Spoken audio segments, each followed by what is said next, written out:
बेटा अली हसन, इसको मुझे थोड़ा सा चला के भी दिखाएं। ये आप जो कर रहे हैं, ये रबर बैंड जो है वो टाइट कर रहे हैं।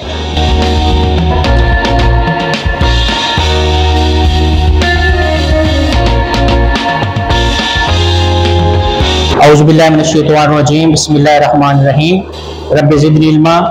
अली हसन ने बहुत ही प्यारा प्रोजेक्ट जो है वो रबर बैंड कार के नाम पे तैयार किया है और इसमें आप देख सकते हैं इस बच्चे ने बड़ी मेहनत से काम किया है।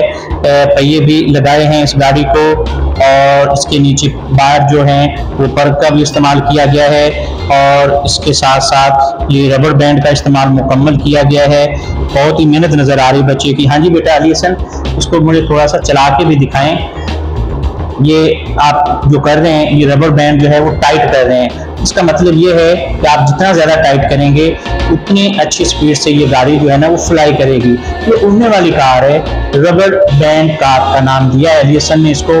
शाबाश। हाँ जी बेटा, इसके पर कैसे घूमेंगे दिखाएं। शाबाश, वेरी गुड, शाबाश। क्लैपिंग कर दें, वेरी गुड, शाबाश, वेरी गुड।